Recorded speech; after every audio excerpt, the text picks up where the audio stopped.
Madhav entertainment के नव नव ऑडियो वीडियो सबसे पहले देखबाक लेल हमर चैनल के लाल बटन दबा के सब्सक्राइब करी आ घंटी के निशान के जरूर दबाओ। ककरा सजा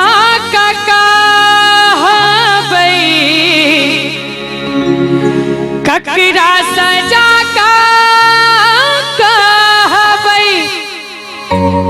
दिल के ई बात के दिव्या जरा कनै छी सजना के याद में ओ दिव्या जरा कनै छी सजना के याद में ककरा सजा ककरा सजा कहबै दिल के ई बात के दिव्या जरा कनै छी सजना के याद में ओ दिव्या जरा कनै छी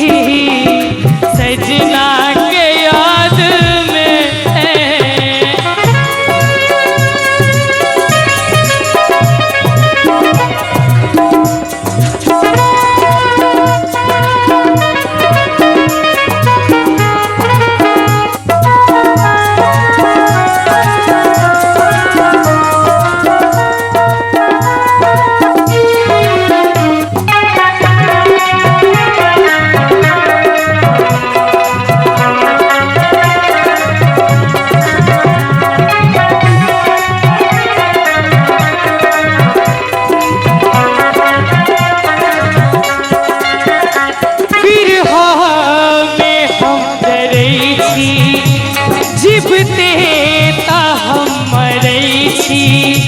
अछि गात सौ से झरकर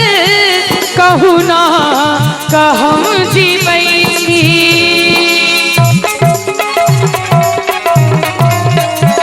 बिरहा में हम जरै छी जीवते त हम मरै छी अछि गात सौ से झरकर कहू ना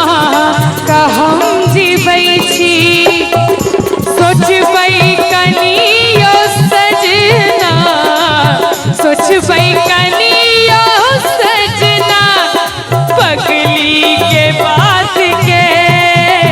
दिव्या जरा कनै छी सजना के याद ओ दिव्या जरा कनै छी सजना के याद में।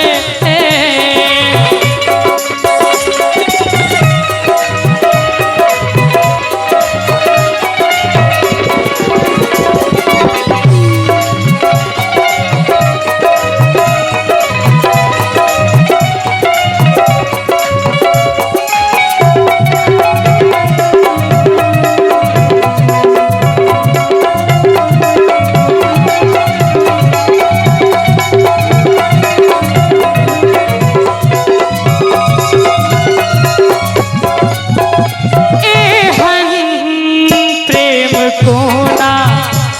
को देल जेना तोना मन मार कहाँ बैसल छी प्रीतम अहाँ छियो ही ना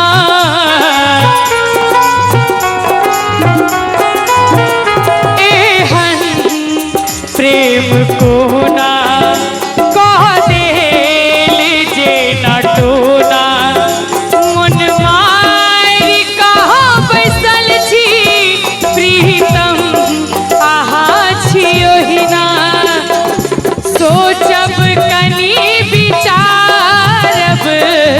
सोचब कनी विचारब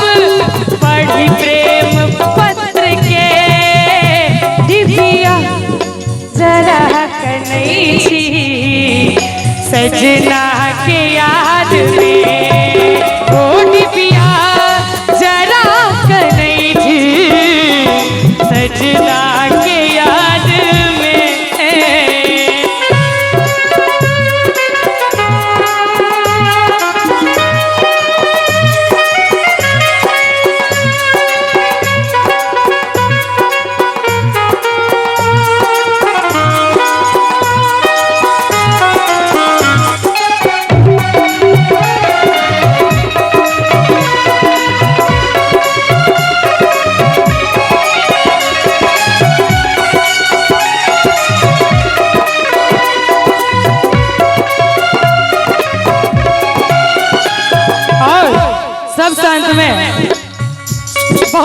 रचना